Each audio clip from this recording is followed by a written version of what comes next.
I'm sorry, I can't hear you. Maybe describe more in three-dimensional terms if you're standing on the street, across the street. Right.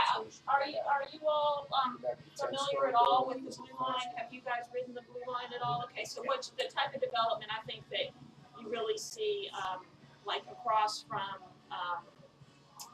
the soda shop? Yeah.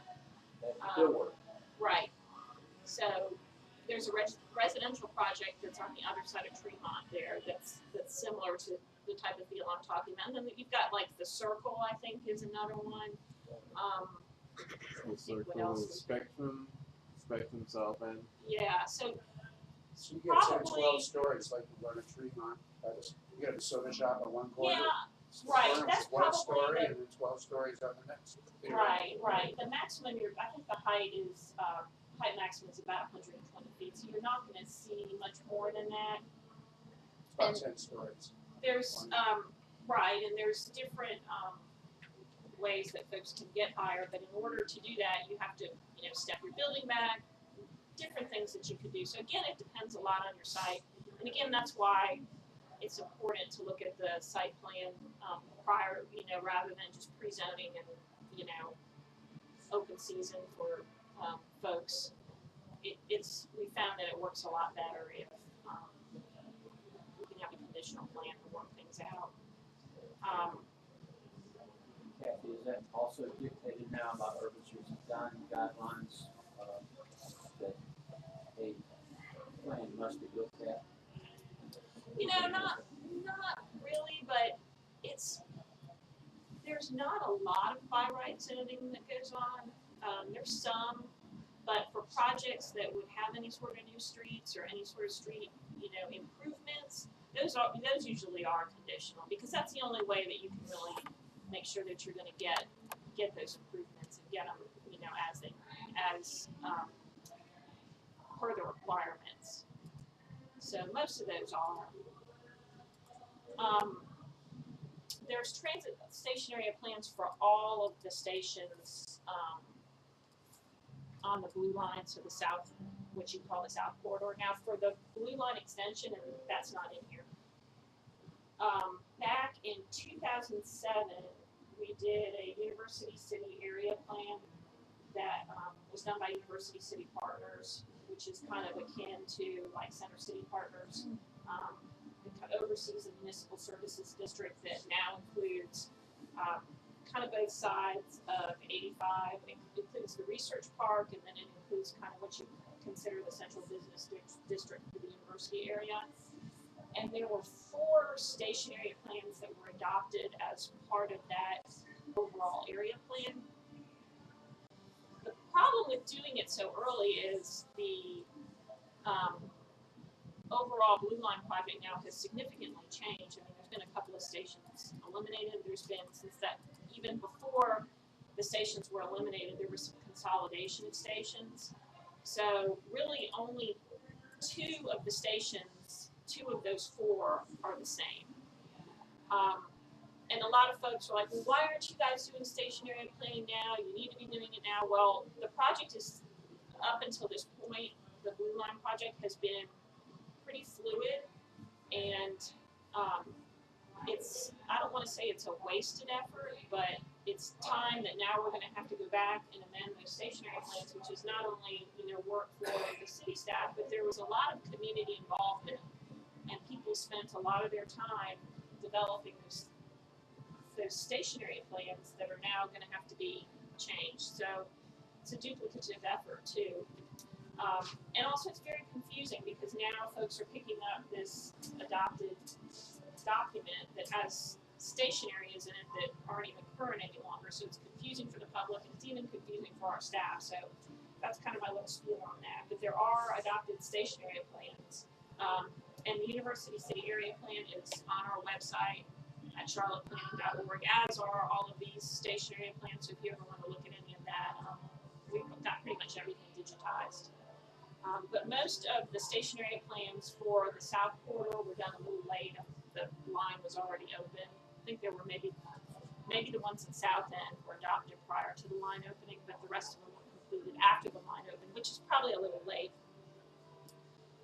Oh, this is the University City Area Plan boundary that I was talking about. So the Rocky River Station and the City Boulevard Station were kind of merged together, so they're not exactly the same location.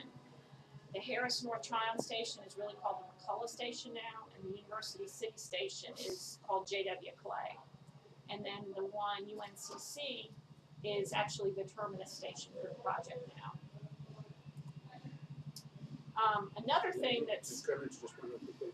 Right here, there's the greenway that goes through the middle of the university and connects to another 9 miles of greenway in that direction. That's totally quite friendly. It's 10, 12 feet of paved greenway. Beautiful. So it's an infrastructure in place now. It's tied into two of the stations, more or less. Just about it. Another big change too is that the end of the line station is on UNCC campus, and typically that's where you're going to find your huge park and ride. 485 South is just a gigantic park and ride because for all the folks that are coming from various locations and then ride the train in. Obviously, you don't want that on the UNCC campus. They don't want that. It doesn't make a whole lot of sense. So now, actually, the largest park and ride is at the new University City Boulevard Station. So it's pretty close to where it's shown on that map. But there will be a very large parking deck associated with that station. There'll be parking with the one that's called University City Station. That's actually J.W. Clay. There'll be a fairly significant park and ride there. And the one that says Harris North Tryon, which is the McCullough Station, that's a walk-up station. So the rest of them are predominantly walk-up, except there'll also be a park and ride at the Sugar Creek Station, which isn't shown here. And the University City Area Plan on the other side of 85, the University Research Park, there's been additional planning effort. The University Research Park area plan that was completed last year. And there's also plans to connect the greenway and enhance some of the park environmental features in there as well. I think I've already talked about a lot of this, except again, we apply the station area principles to specific station areas, and also each station has its own unique character and its own kind of vision and priorities. So that's something that you want to do for each of the stations as well. And then implementation actions, and I mentioned the zoning changes, and then any capital improvements. A lot of those capital improvements, some of them are not able to be rolled into the overall budget for the Blue Line Extension project that CATS pays for. Because there's kind of a tandem project called, we call it NECE, it's Northeast Corridor Improvements. And there was a similar program, I think Joe, you worked with it quite a bit, SKIP, South Florida Improvement Project. So a lot of the, like, did you pay for the planner on South Boulevard near Woodlawn? Yeah. Pedestrian lighting, a lot of the things that are identified. And for the Blue Line extension, the cross section for North Tryon, it will more than likely pick up a lot of the cost of the bike lanes and sidewalks and a lot of those things.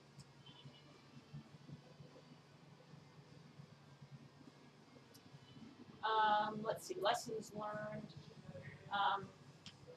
I think there's still a lot of lessons being learned, but again, getting folks more comfortable with TOD, developers, lenders, and again, this presentation was put together when there was a completely different economic climate. So things are very complicated from a financial standpoint. I would say that probably in Charlotte, our line has been open now a couple of years. It's been very successful. I think folks are very comfortable with that aspect of it, and the type of development and the mixture of uses is, I think folks are more and more comfortable with that. Still working on focusing on the function of development and not just that it's next to transit. That's all well and good, that you've got a use that works well with the station, but you need to go the step further to design it so that it's accessible and easy for folks to use as transit riders, transit patrons, and pedestrians and cyclists and all those other things.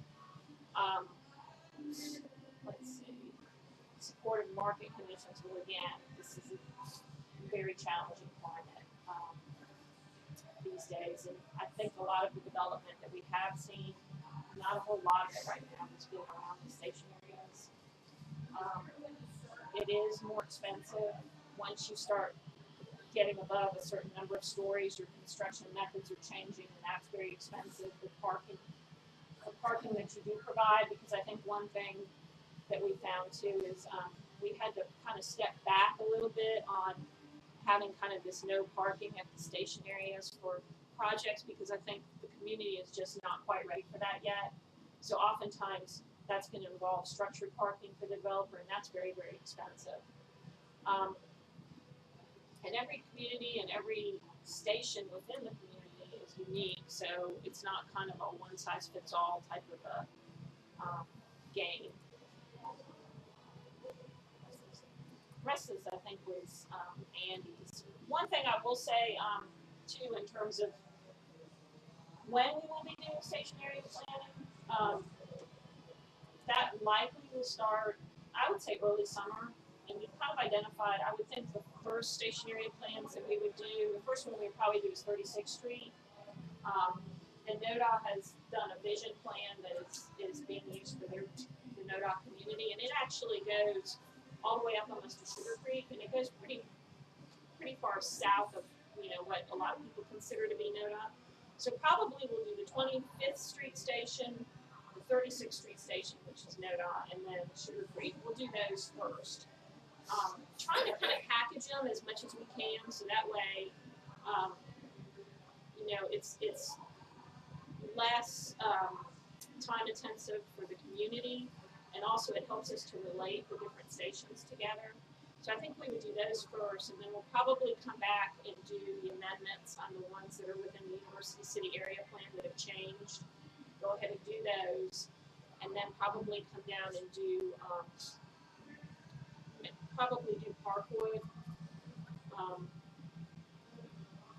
Parkwood, and then Tom Hunter, probably Tom Hunter and Old Concord, and then Parkwood, and then Ninth Street will probably be on its own as well. Is there anything else, Martin, that you could think of that you wanted to focus on? We'll see some movement on the right-hand side of the screen, the left-hand side for the peloton, the right-hand side of the peloton, the left-hand side of the screen, the rear end of the main field, the rear end of the peloton, not policing the peloton on the left-hand side of the screen. Matt Lloyd looks fairly relaxed at the rear end of the main field. Big, strong Belgium. He's the Spaniard trying to win in the Tour of Spain on the home soil of his